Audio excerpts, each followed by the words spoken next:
أهلا وسهلا متتبعي قناة مائدتي، مرحبا بكم في فيديو جديد. اليوم غنقدم لكم واحد لاطارت كلاصي والشوكولا وبلا نوغاتين. كتجي هائله لا في الشكل ولا في المذاق، كتجي راقيه بزاف. الا كنتو باقي ما اشتركتوش في القناه ديروا ابوني، ولا عجبكم الفيديو ديروا لايك. نبداو على بركه الله. باول حاجه غادي نحتاجو هي القاعده ديال البسكوي اللي غادي تكون عباره عن بسكوي داكواز، اللي غادي نحتاجو فيه 30 غرام ديال الدقيق، 20 غرام ديال الكاكاو، 55 غرام ديال اللوز بودره، 75 غرام ديال السكر ثقيل اي السكر كلاصي، جوج بيضات كاملين وجوج ابيض البيض، جوج ابيض البيض طبعا بوحديتهم وجوج بيضات بوحدهم، 20 غرام ديال الزبده دائبه و20 غرام ديال سنيده. اول حاجه كنبداو بها فهي كنغربلو النواشف اللي هي عباره عن الدقيق والكاكاو واللوز بودره والسكر ثقيل. كنوضعوهم على جنب. كناخذوا واحد البول وكنديروا فيه جوج بيضات اللي هما كاملين ماشي ابيض البيض، جوج بيضات، وكنطربوهم بالطراب الكهربائي حتى كيبيض اللون ديالهم.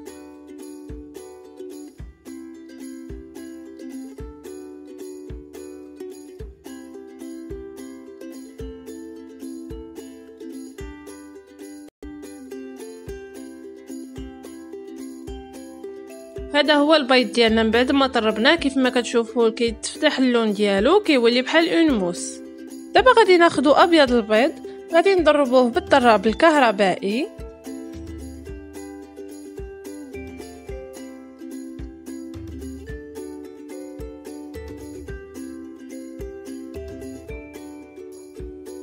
ملي كيدير لينا الفقاعات بحال هكا كيف ما كتشوفوا،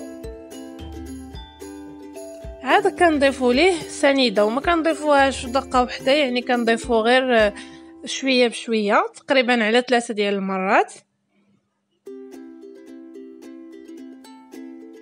باش كطلع لينا لا مورينغ.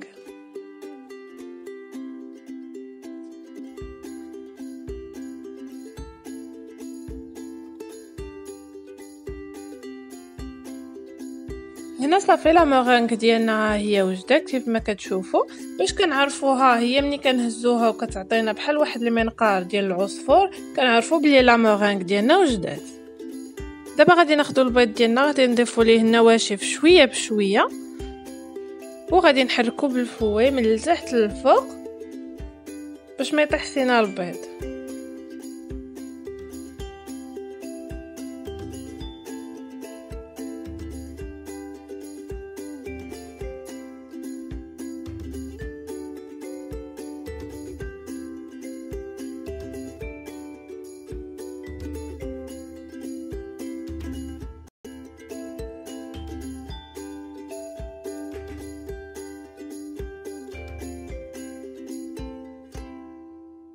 دابا غادي ناخذوا الزبده ديالنا اللي دايبه. طبعا انا هنا شي شويه جمدات ليا، ولكن من الاحسن انها تكون دايبه باش ما تعذبكمش ملي تجيو تدخلوها مع البيض، وغادي نحركوها حتى هي بالفوي.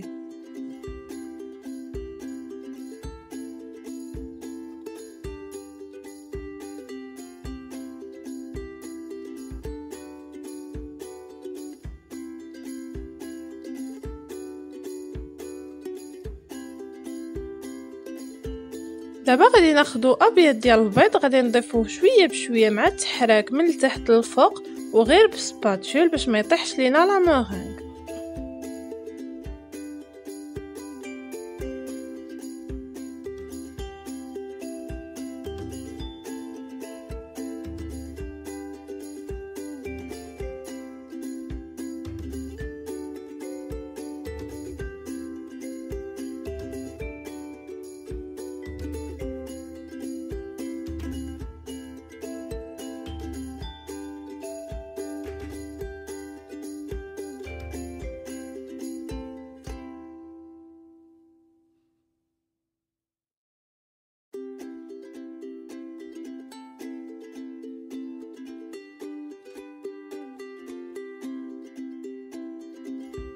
كناخذ واحد الصينيه ديال الفرن وكنفرشوها بورق الطبخ وكنديروا ليها واحد شويه ديال الخليط من التحت باش ما كيبقاش يتزعزع لينا داك الورق، وكنخويو فيها الخليط.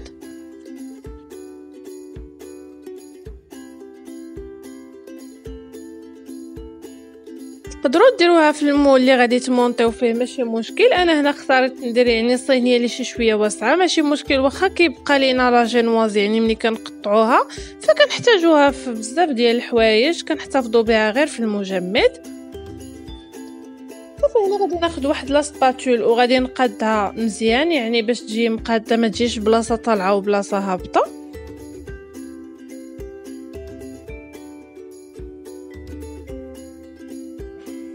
صافي ومن بعد كندخلوها للفرن ملي كنساليو. الفرن طبعا خصو يكون مسخن من قبل، يعني تقريبا منين نبداو نخلطوا دوك الاربع ديال العناصر يعني النواشف مع البيض وداكشي، فكنشعلوا الفرن يعني باش كنلقاو يلاه سخن. وبالنسبه للناس اللي عندهم الفران ديال الضو فكتخدموه على 180 درجه.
هذا هو البسكويت ديالنا البنات كيف ما كتشوفوا، فكنقلبوه على واحد الزيت اللي كيكون نقي. كيف ما كتشوفوا البابي ديالنا كيتحيد بكل سهوله، فهي كتجي طريه بزاف. ونسيت ما قلت لكمش بانها كطيب ما بين 8 حتى 10 دقائق فقط، يعني غير كتبان لكم ما كتبقاش تلصق. صافي ودابا غادي نجمعوها بما وجدنا لاموس ولا نوغاتين ديالنا وعاد غادي نرجعوا لها. بالنسبه للطبقه ديال النوغاتين فغادي نحتاجو 55 غرام ديال اللوز، 55 غرام ديال الكركاع، كاس ديال سنيده وربع كاس ديال الماء. بالنسبه للمكسرات تقدروا تخدموا باللي بغيتو، سواء لوز او كركاع او بندق او اكاجو او بيستاش اللي كان عندكم ماشي مشكل على حسب المتوفر والذوق. كنديروا السكر والماء في واحد المقلاة على نار مهيله حتى كيذوب لينا السكر. كيف ما كتشوفوا كيدير دابا الفقاعات، فاللون ديالو بدا كيتبدل ولا كيولي بحال ذهبي شي شويه. مني كيتبدل اللون ديالو عاد كنقدروا نحركوه بالملعقه. من بعد ما كيذوب لينا الكراميل كيف ما كتشوفوا فكنضيفوا ليه دابا المكسرات ديالنا اللوز والكركاع. طبعا انا حمرتهم قبل وكنبقاو نحركوه حتى كيتلبس لينا هذوك المكسرات ديالنا كيتلبسوا لينا بالكراميل.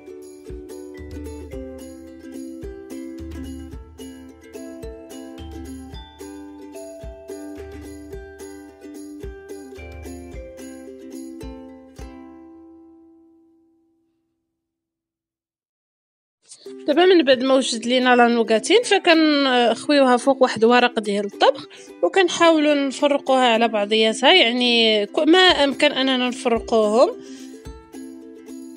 باش ما يجيوناش صعابين منين نجيو نهرمشوهم.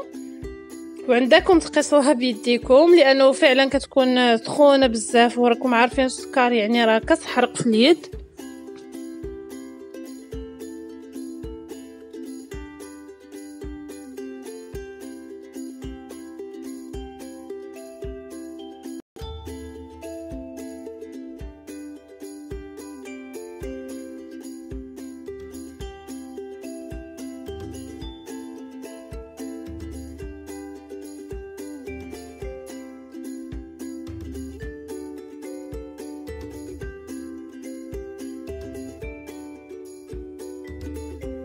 هذه هي النوغاتين ديالنا البنات، ها هي كيف ما كتشوفوا هي نشفات لينا يعني قصاحت.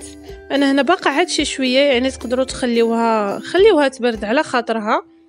صافي كتبقاو تفرقوا داكشي مع بعضياتو، يعني تفرقوا ديك لا نوغاتين كيف ما كتشوفوا.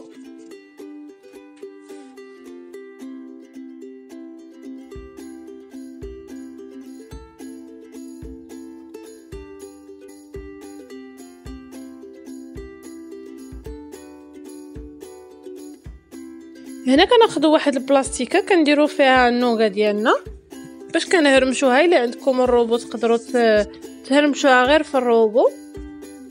انا هنا درتها غير في البلاستيك باش نوريكم الطريقه، وكنبقاو نضربوها بالدلاك حتى كتهرمش لينا.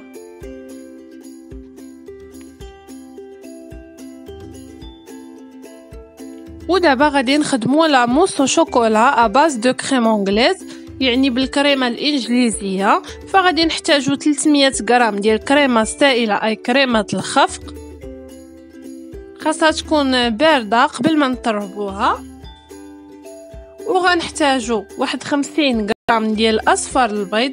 انا هنا جاوني 3 ديال اصفر البيض، يعني غادي تعبريه بالميزان على حسب البيض ديالك واش كبير او صغير.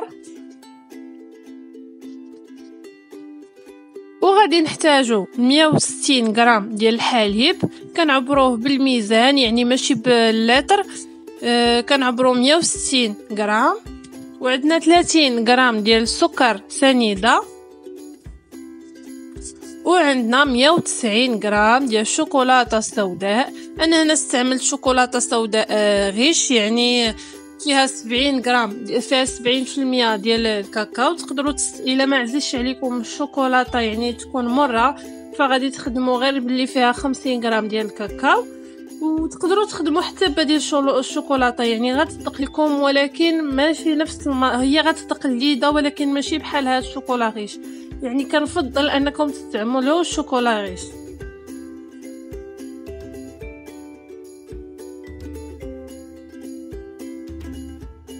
اول حاجه كنديروه وهي كنطلعوا الكريمه ديالنا، كريمه الخفق كيف ما كتشوفوا، يعني سيمي مونطي، ماشي يعني كتكون شاده راسها، كتكون شي شويه خفيفه. من بعد ما كنطربوها فكنحتفظوا بها في الثلاجه حتى نوجدوا لا كريم انجليز ديالنا. دابا غادي نخدموا الكريمه الانجليزيه ديالنا. فغادي ناخذوا اصفر البيض، غادي نطربوه بالطراب العادي يعني الطراب اليدوي، وغادي نضيفوا ليه سكر سنيده، وغادي نوضعوا الحليب ديالنا يفيض.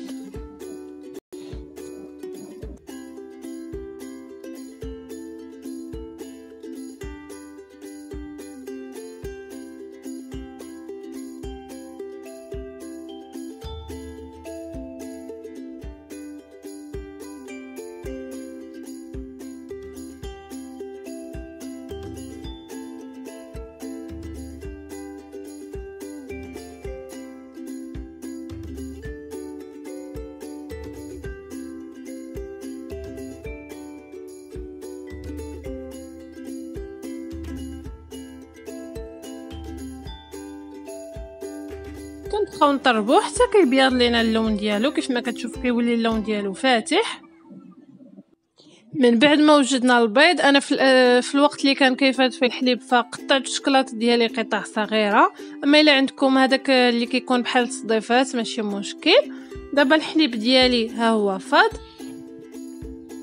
غادي نضيف نصف الكميه ديالو على البيض ومع التحراك. ما خصنيش نحبس من التحراك باش ما يطيبش لينا البيض ويتكتل لينا، فما حدي كنضيفو انا كنحرك غير النصف فقط.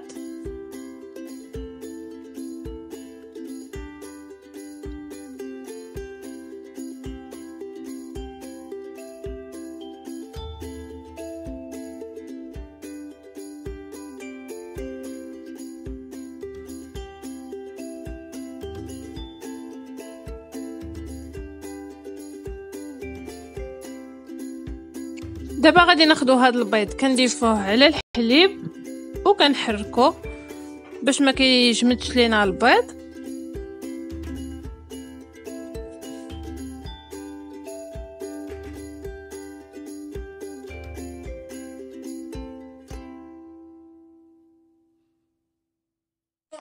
دابا غادي ناخدوه وغادي نديروه فوق النار مع التحراك طبعا باش ما يتحرقش وما يتكللش لينا.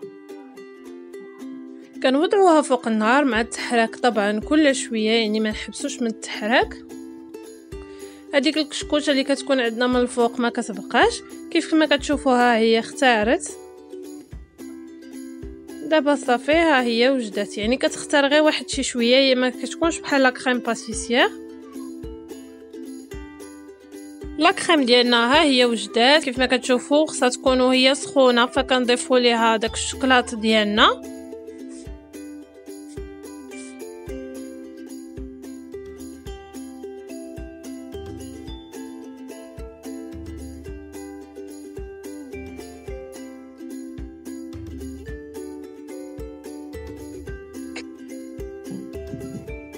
وكناخدو واحد الفويه وكنبقاو نحركو حتى كيذوب لينا الشوكولاط وما كيبقاوش يبانوا لينا قطع ديال الشوكولا.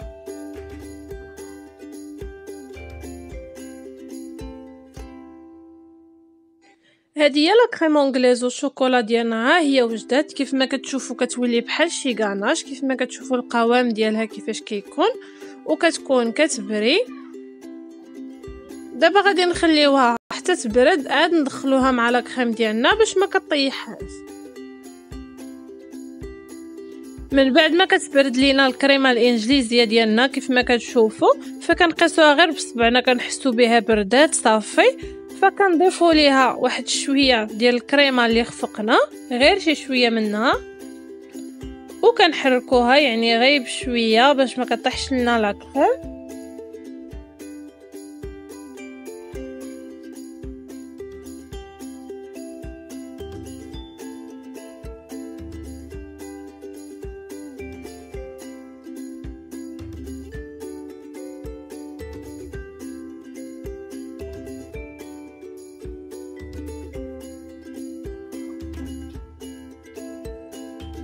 خصنا نحركوها مزيان حتى ما تبقاش لينا يبان لينا داك الابيض ديال الكريمه اللي خفقنا.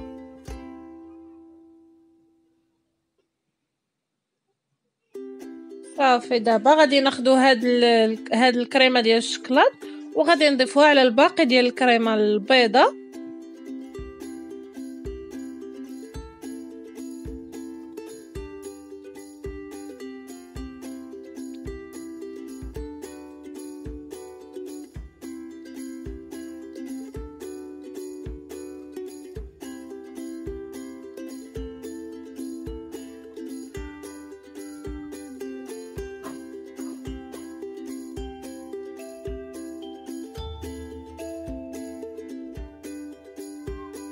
دابا كنبقاو نحركو من التحت للفوق من التحت للفوق غير بشويه، ويعني كنحركو غير برفق باش ما كطيحش لينا ديك لا كريم، باش كتجينا لا موس ديالنا ليس وزوينه.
كناخدو التكواز ديالنا وكنقطعوه بلو سيركل اللي غادي نديرو فيه، وكنحطوه فوق شي طبق او فوق ان سيركل هادوك اللي كيكونوا ذهبيين. واللاموس ديالنا كنديروها في شي بوش وكندوزوها على الجناب بالضبط باش ملي كنديموليوه ما كيكونش عندنا فراغات.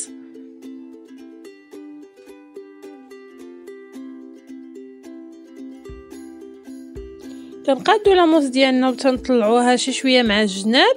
فكناخدو دابا لا نوغاتين وكنديروها في الوسط. كنحاولوا اننا نركزوا غير على الوسط، يعني ما نوصلوهاش للجناب باش ملي كنديموليوها ما كيبانوش لينا فيها عيوب او تبان لينا الطبقه ديال لا نوغاتين.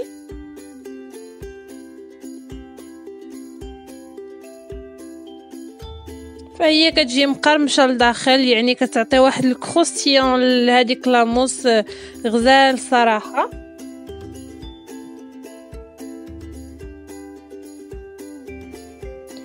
وكنضغطوا عليها بيدينا باش كتشد البلاصه ديالها مزيان في وسط لاموس، يعني باش حتى ملي كنقطعوا لا طارت ديالنا ما كتحلش. انا هنا ما هزتش ليا لا نوغاتين كامله، وانتم على حسب المول اللي غادي ديروا فيه، يعني على حسب كل مول وشنو. انا هنا المول عندي شويه صغير.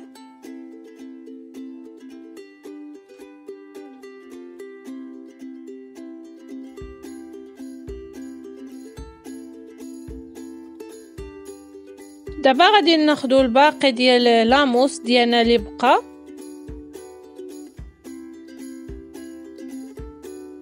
وغادي نخويو فوق لا طارت ديالنا، وغادي نحاولوا نقادوه غير بشويه خصوصا في الاول، يعني باش ما كتحركش لينا ديك لا نوغاتين وكتشد مزيان مع لاموس.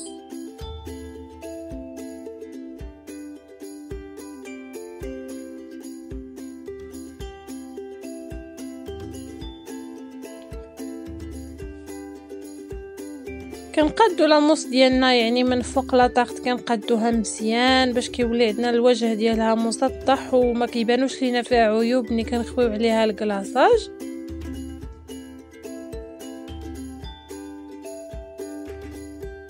ها هو دابا تقاد. دابا الحاجه اللي غادي نديرو فهي غادي ننظفوا دوك الجوانب غير بيدينا، نحاولوا ما نستعملوش شي اداه ولا باش ما كيضيعش لينا الجناب وما تيبانوش فيها عيوب، حيت بيدينا غادي نتحكموا فيها اكثر باش تيجيونا الجناب مقادين.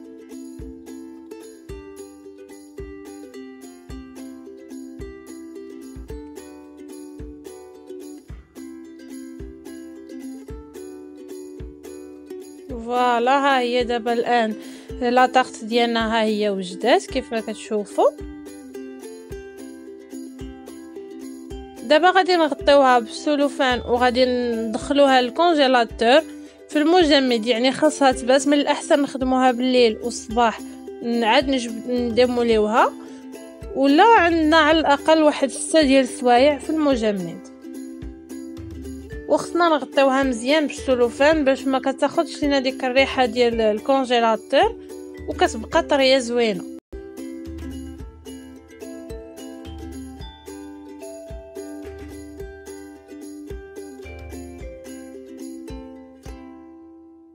دابا غادي نصاوبوا الكلاصاج ميغواغ لا طارت ديالنا. فغنحتاجو 300 غرام ديال الشوكولاته اللي مقطعه، انا هنا استعملت غير بديل الشوكولاته.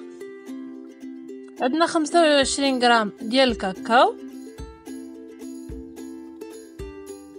ربع لتر ديال الماء، 3 اوراق ديال الجيلاتين، و4 المعالق ديال سنيده. من بعد ما كناخذوا الماء والسكر ديالنا وكنديروهم تيغلاو مزيان، ملي كيغلاو فكنضيفوا ليهم الشكلاط الاسود اللي درنا اللي قطعناه والكاكاو، وكنحركوه مزيان حتى كيذوب لينا الشوكولا.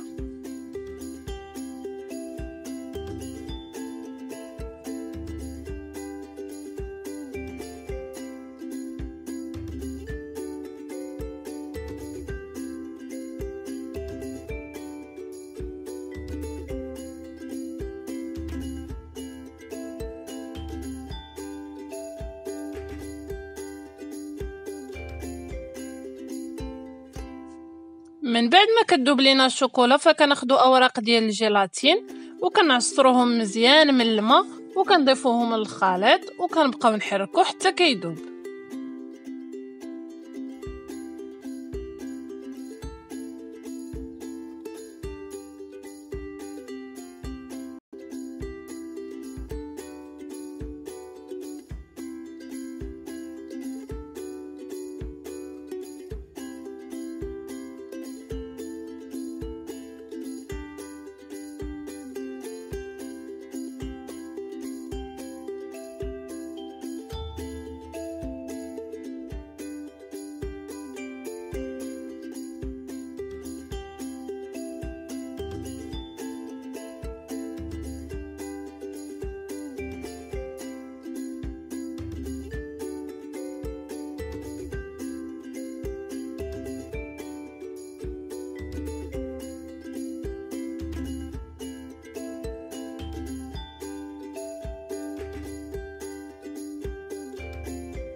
من بعد ما كيوجد لينا الكلاصاج فكنصفيه وكنخليوه يبرد.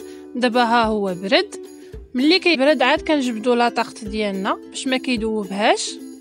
كيف ما كتشوفوا الشكل ديالو والقوام ديالو كيفاش كيجي كيبري صراحه تيجي غزال لا في الشكل ولا في المذاق ديالو. دابا غادي ناخذوا لا طاغط ديالنا كنحيدوا ليها السلوفان باش كنديموليوها. انا هنا جيت نديموليها بالسوشوار ما لقيتوش. انا هنا جيت نسخنها بالسوشوار ما لقيتوش فدرت الطريقه التقليديه وهي كنفزقوا واحد الزويف في الماء سخون وكندوزوه مزيان على لتحت على داك الطبسيل باش انها تحيد لينا من الطبسيل وكندوزوه على الجناب باش كتحيد لينا من المول بسهوله. ها نتوما كيف كتشوفوا دغيا كيتحيد يعني ما تيلصقش ما كيبقاش شي حاجه في الطبسيل ما تخافوش منها.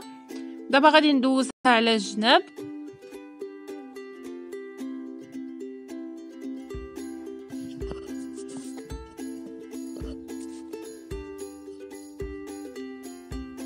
اللي عنده شاليمو فكيستعمل شاليمو او اللي عنده سوشوار فدوزو عليه سوشوار في الجناب. انا هنا درت غير الطريقه التقليديه.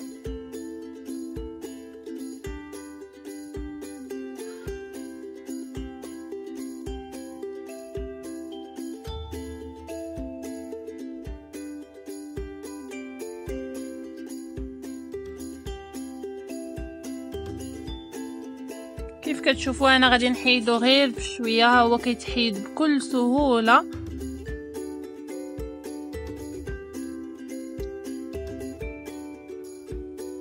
شفتوا كيفاش كتجي في الجناب وصراحه كتجي رائعه في كل شيء. اصلا باقي غادي نغطيوها بالاخر بالكلاصاج. دابا كناخدو شي صوينيه او شي حاجه فاش غادي نحطوها.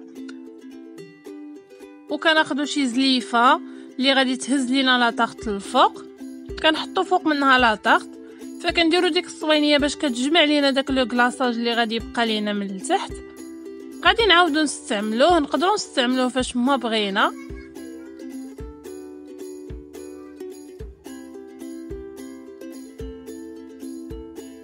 هو ما كيضيعش، يعني تقدروا تحتفظوا به غير في الكونجيلاتور ومني تحتاجوه غادي تذوبوه.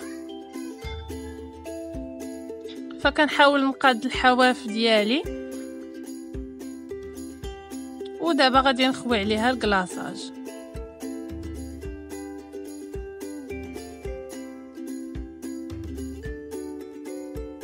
كنحاول نسبق بالجناب باش يلاه كيهبط ليا مع الجناب وكيتغطاو ليا الجوانب.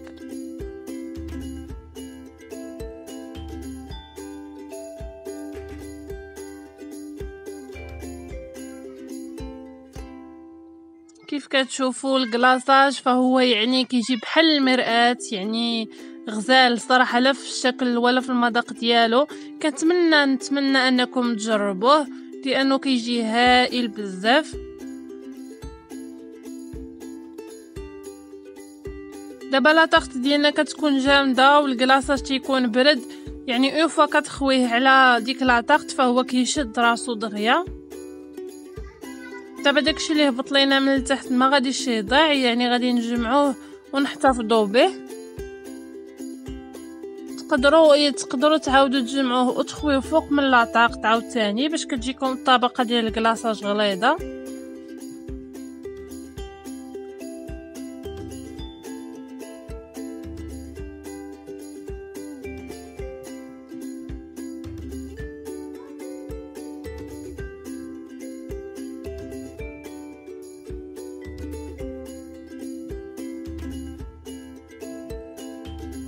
هاهي لا طاغط ديالنا دابا وجدات.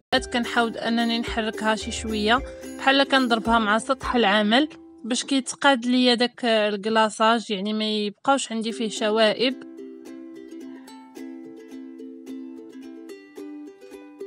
وها هي دابا وجدات. غنخلي الكلاصاج شي شويه انه يشد راسو وعاد نقدر نزوقها.